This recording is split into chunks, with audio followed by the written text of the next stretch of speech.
Hello, my name is Ralf Friedrichs. I'm an addiction recovery coach and the host of the Take Your Life Back Today show. As an addiction recovery coach, I want to share something with you, and let me be crystal clear.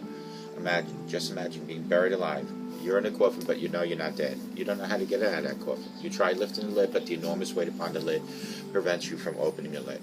You try to bang on the lid to unsettle the dirt. Maybe somebody will notice and dig their way down to helping you. This is what it's like to find yourself at the lowest point of alcohol and drug addiction. You know you need help. You know you can't do it on your own, but you don't know where to turn. In reality, there are probably people standing by your grave. You just don't know that. You just think you're going to die. Usually, though, people don't think about death when they're habitually abusing drugs and alcohol. In order to feed an addiction, you have to be great at repressing the fear of death. I often ask you, my audience, did it ever cross your mind while you're abusing drugs and alcohol that maybe, just maybe, you might overdose and take something away that God had given you, quote, life? With this, let me leave one last thought. Don't be like the person that I just spoke about that went to their grave without getting help. Instead, pick up the phone and call me at 844-405-HELP, and I promise you I will help you take your life back. For your life is gone. Usually I go into a couple other segments, but I want to get directly to disability awareness because it is a long segment. There are many ways in which you can help people with disabilities. However, please be aware that there are also ways you can hinder them rather than help them. Please watch this video and these tips before you try helping someone with a disability. Here are some general rules for helping all people with disabilities. Always treat people with disabilities as equals to us. All people want to have is friends, fun, experience life to the maximum. People with disabilities are no exception.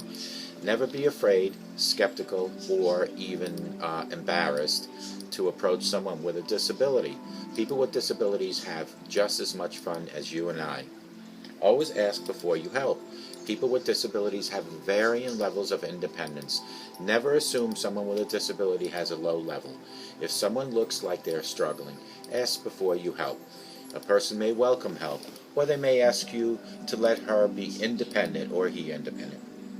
But even if they look like they're struggling, they may just want to become more independent, which requires practice each and every situation, each and every day. Never assume someone does or does not have a disability. Everyone is different. Sometimes people with disabilities may act, feel, or think differently than you. Don't assume that for this reason, someone has a disability. Simply treat them as individuals because people should be treated equally no matter what. Do not stare. Sometimes it's an eye-opening experience to see someone with a disability in the public. However, people with disabilities have lives just like you and me. You are certainly allowed to look, but do not stare at the person with the disability. Simply view them the way you would view anyone else. Respect and understand confidentiality. People with disabilities have a right to their own privacy. They are not obligated to tell you about their disability. If someone does tell you about their disability, do not assume that he or she is comfortable with telling other people about the disability. So do not spread it around. Always ask permission to discuss the disability with anyone else before you do. How to help a person who is visually impaired or blind. Never pet, play, feed, or talk to a guide dog when he or she is working. A guide dog is working when he or she is helping its owner. Guide dogs are trained to act, behave, and guide people with visual impairments in certain ways. If you're not sure if the guide dog is working, ask the guide dog's owner first before talking to the dog. Also note that people with visual impairments do not want to be noticed and receive attention simply because they have dogs. While many love dogs, these pets are trained to help their owners and should be treated accordingly. If a person who is visually impaired looks disorientated, you may approach him or her and ask if they would like some assistance. However, if they insist that they are okay, do not help them. Leave them alone. Independency is a crucial skill for people with disabilities. So when they insist you do not help them, they really mean it. If a person does ask for help, do not assume you know how to help them. Ask, how would they like to be helped before you touch him or her? You do not want to startle the person and lose the trust that you might have just built up. If a person grants your help, offer him your arm. Do not take it. People with visual impairments depend on their arms for balance. Also, they cannot see when someone is about to grab them. Therefore, you should always offer your arm as opposed to grabbing their arm. Always identify yourself when engaging with others with a person who is visually impaired. Remember that people with visual impairments cannot see physical cues that people without visual impairments can. It is important to be verbal when spending time with the person who is visually impaired. Not only should you do this in a social situation, but also in situations where you are simply helping someone. For example, if you are a policeman and you see a person with visual impairment struggling, it would be wise to introduce yourself. Tell the person your name and that you are a policeman.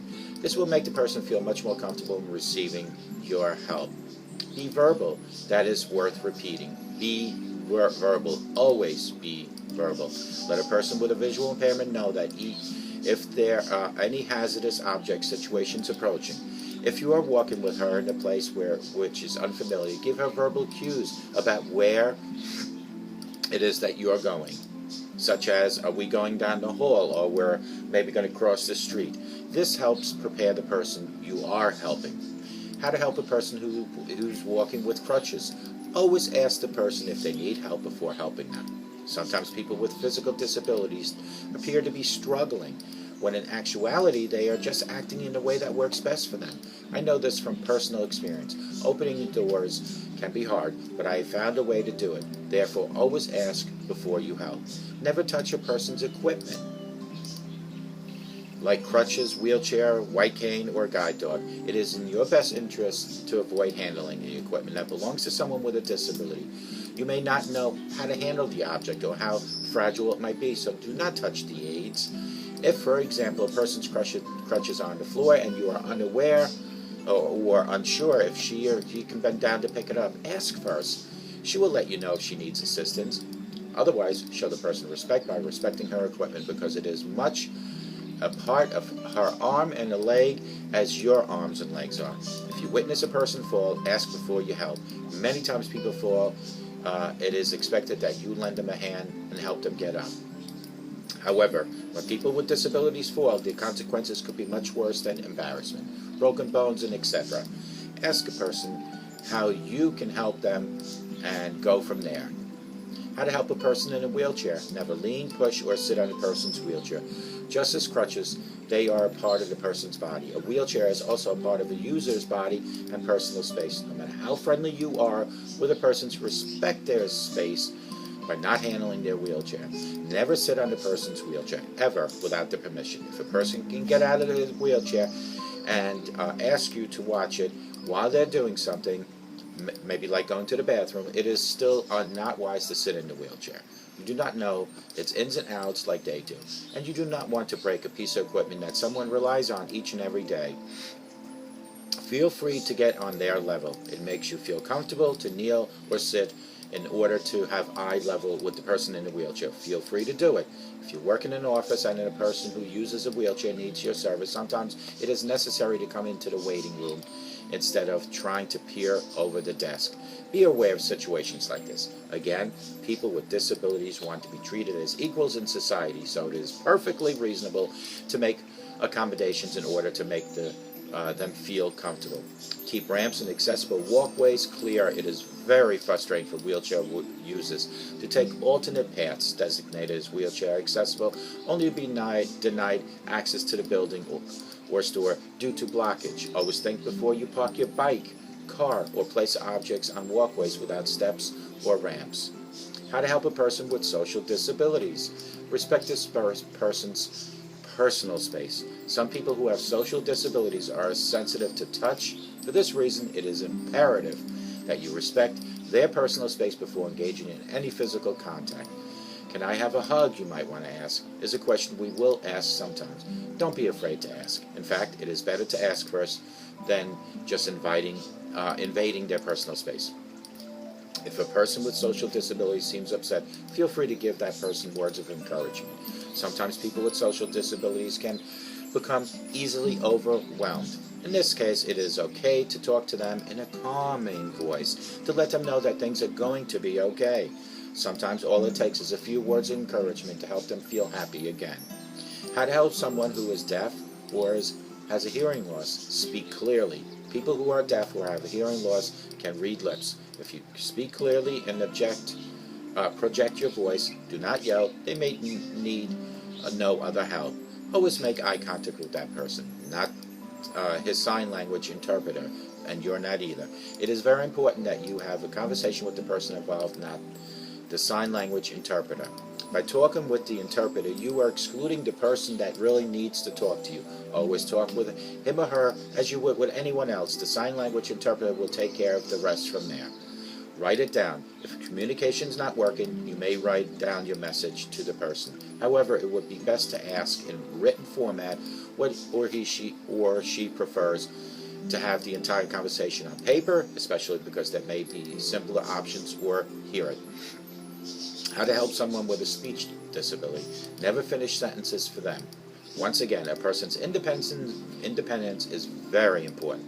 If you are conversing with a person with a speech impairment, do not try to finish the sentences or interrupt the person. Be patient, allow the person to finish speaking before you begin talking. If you cannot understand that person, ask him or her to repeat it for verification. It is okay to ask the person with a speech disability to repeat themselves. It shows more effort on your part as opposed to just nodding and agreeing with everything. If